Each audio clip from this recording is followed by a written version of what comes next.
broadcasting live from the Business Radio X studios in Houston, Texas. It's time for Houston Business Radio. Now, here's your host. Hello, Houston. Trisha Stutzel here, bringing you another awesome episode of Houston Business Radio. I'm so excited to have this guest back. She's been on before. We were talking about business. This time, we're talking about a project. Nancy Mills, Business Prosperity Advisor, is on with me today. Nancy, welcome back to the show. Hi, Trisha. Thank you. I'm so excited that you're here. We were just having a conversation the other day, and this project came up. I'm like, Nancy, you have to come on the show to talk about this project. I'm so excited about what you're doing with Bluebonnet Equine Foster Program. So first, before we get into that, will you just remind our listeners who Nancy is? Tell us a little bit about you and what you do in your business, and then we'll jump into the project. Sure, Trisha.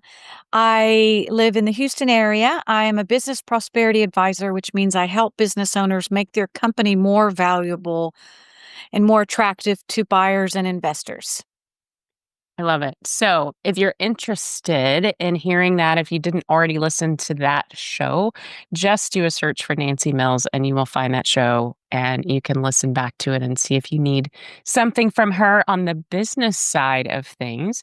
Let's jump into the project. Tell me more about the Bluebonnet Equine Foster Program, Nancy.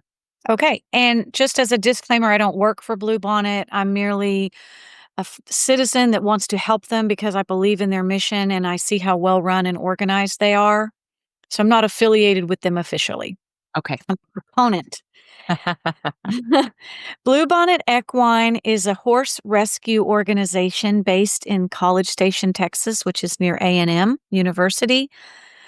And it's run by a veterinarian, and they rescue and rehabilitate and adopt out horses that have been neglected or forcibly removed from their homes or voluntarily given up. Mhm. So, Nancy, why in the world would you get involved with this program? I've always loved horses, Trisha. I was lucky enough to grow up with horses in the suburbs, which used to be a rural part of Houston, and I know how wonderful they are and what great companions and friends they can be. And now that I live in an area where I can't have horses, I've been dreaming of getting one. And I know there are a lot of horses in need of homes. I would like to add that Texas, out of all the U.S. states, has the highest number of horses in need of adoption because, of course, we're a big state, but we just have a lot of horses here. And they have been traditionally, as economies fall and rise, they've been difficult to care for. And they get pushed aside as people can't keep them or keep them well enough. So we have the largest horse population in the country in need of adoption. And so in the back of my mind for years now, I've said I'm going to adopt a horse when I have land. And then recently in the past 6 months, I've realized that even though I'm not ready, I can still help out. And I was searching for an organization. I started with the SPCA in Houston and realized that this Bluebonnet farm services all of Texas, and they're specifically focused only on horses. And as I researched them more, and now I've been talking with the people there, I realized this is the organization that needs the most help. I love that, Nancy. And I know you did your homework before you chose an organization to serve. So just because I know you and how you like to engage with people, and I think that's really beautiful. Um, let's dive into what they need because we're talking about fostering. Some people may be listening and saying, Right. well, what in the world does that mean? So let's talk about that foster program, exactly what you're looking for, and then I'd like to back into some stories after that. Yeah, Yeah. sure, exactly. And what I didn't mention for your last question is that just because I can't help any horses right now directly, I'm trying to help them indirectly through our community. We have wonderful people in Texas that are big-hearted, and they just don't know that these opportunities exist. So I'm just here to spread the word and see what other people are out there that want to participate. And together we can make a huge difference with these beautiful animals. So fostering is a temporary home for someone. Of course, people have heard of fostering children, and you can also foster dogs and cats from your local animal rescue. And the benefit of fostering an animal for the animal is that, first of all, they might have been mistreated in the past. So they have a fear of humans. Sometimes they have health issues where they need extra food, extra care, extra love. We can't let that scare anybody off, because if someone does apply to be a foster caregiver through this organization, they will receive a stipend, which is a monthly amount to pay for the food, as well as reimbursements for vet bills and all the other care. So if someone would like to be a foster caregiver, they do not need to spend much of their own money, but they would fill out an application to be approved that they have the right type of environment that's safe for the animal. And then they would wait for when there's a need, an overflow of animals, because when they go and rescue horses from ranches, sometimes they can take 100 at a time. And so Bluebonnet doesn't have that capacity all the time. So they need these helpful citizens to have already applied and be ready for when this overflow happens and there's a need suddenly.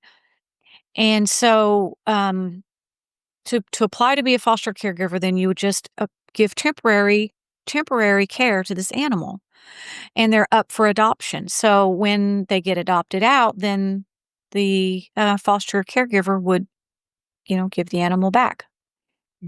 Yeah. So specifically, Nancy, what are you looking for in these applicants as foster homes? Great question. So I have some details here. I have a little presentation. So what they need is land with a fence around it. Okay. Each city or community has guidelines on the number of horses that can be per acre. Like where I grew up, we could have 2 horses per acre. So it depends on your neighborhood, your community, what the guidelines are would be the number of animals you could care for at one time. You don't have to have a barn. It is preferred, obviously, but it's not even required. And you don't even have to know how to care for a horse, because Bluebonnet will provide you a mentor.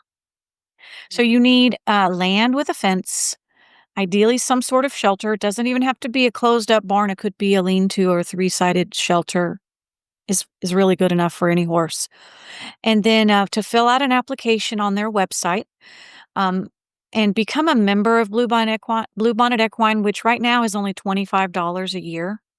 So the individual would fill out an application, pay for a yearly membership, and then just wait to be contacted. Okay.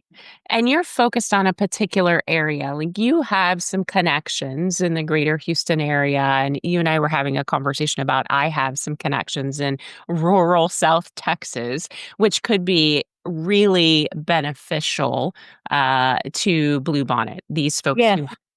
who space. So can you talk about like who you're really reaching out to and what your goal is? We talk about Okay. that too. Thank you. My goal is 10 successful applications between now and March 15th, 2025.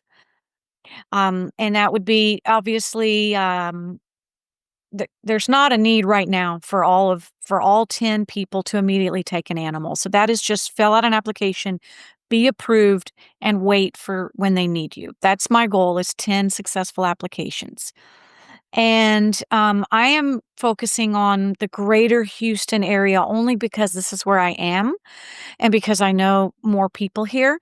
But like you said, Trisha, there is more land when we get outside of the metro areas, and there's more likelihood that people are, have the capacity to keep these animals. So the program works all across Texas. So there's no restriction in that matter.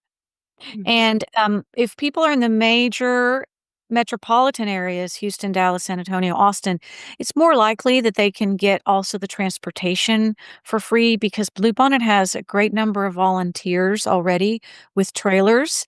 And even though on their website they say transportation will not be provided, they told me directly on the phone that there's so many of their volunteers are driving to the major cities in the metro areas that most likely transportation would also be provided. That's wonderful. So, Yes. what I'm hearing is we're looking for people who have enough space, land. It needs to be fenced. Yes. Having a barn is not a requirement, but some sort of shelter. You don't have to be a skilled horse owner because you could get a mentor. But it Yes. sounds like a really great fit, Nancy, as somebody who may have had horses in the past Right. or they have less horses than they used to, and they could take on another horse as a foster. Is that Yes. That's exactly right, Trisha. And like you pointed out before we started recording, they need to be able bodied. I mean, in some way or another, like if they are never home, uh, that won't really work because they do need an eye kept on them. They need to be looked out for. If someone doesn't want to walk out into the pasture, that's an issue because they really do need the human contact. Even you can get an automatic feeder, but that's not really the care. These animals need some tender loving care, some soft spoken voice, some little scratches behind the ear. They need to be lovingly interacted with. Yeah, absolutely. And you and I were talking about how therapeutic horses can be. And so, just as a reminder to people who have had horses in the past and may not feel like they're ready or haven't even thought about fostering a horse, remember how therapeutic they can be. And if you're a first timer, it's it's almost life changing. I think, Nancy, you were telling Yes. me a story about a horse that you had put into a therapy program. Yes. When I lived in Arizona for graduate school and I was moving to Europe and I had my horse that I had grown up with and he was my best friend growing up. He we grew up together. He was so gentle, but he was a little bit wild because when he turned 2 and then we could ride him, he still had so much energy that, I got in some pretty hairy situations if that ever happened, but he got tamer and tamer as the years went on, and he lived a really long life, but I was leaving Arizona and was praying about what I could do with my best friend, and, the answer came to me really quickly to find a equine therapy facility, and I found one right away. They were newly setting up, so he was their first animal, and it was for children that have MS. Wow. And children with MS, they, have great physical benefit from being on the back of a horse because when the horse walks, it moves the rider's hips in a way that mimics walking, and when kids aren't walking well by themselves, the movement of the horse greatly helps their physical well-being, but the emotional component is just as important. And they also started bringing kids over there that just had emotional difficulties, maybe from troubled homes or other problems that they had. And one of my favorite stories that my horse did for someone was there's this teenage boy that had stopped talking to anyone. He was not communicating to his family, to his teachers, to his friends. He had completely stopped talking. But he would go out to this place and he would talk and talk to my horse. And I love that story, and, when my horse finally died, they erected a memorial. They called it a memorial, trail for him because he brought so much joy and healing to so many young people. Wow. And so the animals, yes, they can definitely benefit children, and it's also, builds courage in children because they can look so intimidating and scary, the big horse with a little person, but once you interact and see how gentle the animal is, then it builds a lot of courage in the person. But also for adults, we get just as many benefits from being around them. Yeah, absolutely. Nancy, what was your horse's name? Ramon. Ramon. I love that. And so now there's a trail named for him. That's Yes. beautiful. I was sharing with you that my husband has never had never interfaced with horses, and a veteran friend of ours who we are very close with lives in Arizona, and he and his wife adopted at least 4 wild mustangs from a farm that where the owner had passed. And so I grew up with horses like you did. I didn't have one that was mine, but I grew up on a farm, so I had access to horses. And when we go to Arizona and visit our friends and see these horses, it's so therapeutic. And my husband, you can just see the calmness that comes over him. And even if you're just brushing them, right? Yes, And it's equal between the human and the animal. The animal it gets is. so much from it. Yeah. Yes. I Yes, it is. It's a real connection. It's a beautiful experience. It is. I'm so excited that you're working on this program. So your goal is to get 10 applications approved of families who have land and a place to foster a horse Yes. when the Bluebonnet Farms has a need. Right now, they don't have an overflow need, but you need to have those applicants in place and ready to go for when there is a need. Yes, and they said that's the best help that people can do is fill out the application early and be ready. Perfect. You mentioned something else, Nancy. Uh, so if we have listeners that don't have land, they don't have room to foster a horse, what can they be doing? Thank you for that question. We would ask that they spread the word, that they just think of anybody they might know in Texas that they could directly mention this to, or if they don't know anybody in Texas or don't know anybody with land, just to somehow make a post about it on your social media or anywhere you choose. I love that. Can you tell folks the website that they can find more information about Bluebonnet? Yes. It's bluebonnetequine.org, and the foster application page is /foster. So that's spelled blue, BLUEE, BONN, bonnet with two N's, ETEQUINE.org/foster. Fantastic. And Nancy, your goal is to have these applicants approved in March, middle of March. Can they still, if they hear this playback at Of some course. point, they still apply? Absolutely. It's an ongoing need. It will not go away. Mhm. It please, anytime you hear this or think of this or are inspired or moved by this, anytime in the future, please do this anyway. So if you're a horse lover, if you know someone who is a horse lover, if you're in the state of Texas, please reach out. Nancy, would you prefer that they go straight to the website to the foster application, or shall they reach out to you as well? They're welcome to reach out to me as well. I can give my phone number, but if they when they're doing the application, if they can say, "How did you hear about us?" If you'd Mm, please write Nancy Mills so that we can keep track of the people that I bring there. I get nothing out of it but deep satisfaction and joy, but I would love it if we could keep track of who does go there from this message. I love that. But my number, if I may give it, if people Please. want to text me, Yes. is 281-317-0347, and I can answer any questions because I couldn't go over all the details right now, but I can provide people with a lot more information if they have any doubts or questions. You're doing amazing work for the community. So serving the community is what it's all about, right? Yes, And you and I haven't connected in months. It felt like when we spoke just recently. And for this to be happening right now, there was some reason why we were drawn together just recently, right? right. So glad that you've been on the show with me today. Can you, as we get to the back end of our conversation here, I'd love for you to share. You've shared some personal stories around why you have such an affinity for horses and you love being around them. But I know that you may have a story that you'd like to share about Bluebonnet Equine in particular. Sure. Yes, and Bluebonnet has a lot of great case studies of their own on their website, but my happy story was the first family that I brought in as an applicant to this. They were referred to me by someone in the business community because every meeting I have, I talk about this as well. And someone always pipes up with, "You should talk to so and so." And this is a former military family, and they have land. They live outside of Houston. They're not anywhere near the city, but they just have big hearts and some time and some space.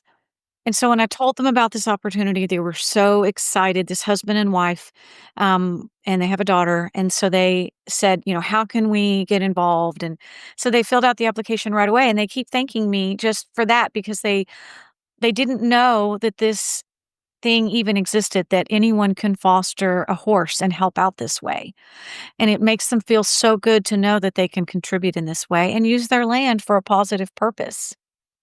I love that. And just to reiterate, you said there is a stipend for anybody who's doing foster care. So Bluebonnet Equine will actually help with the cost of the fostering. So that's not something people should be concerned about, right? Or Exactly. afraid of. Yeah.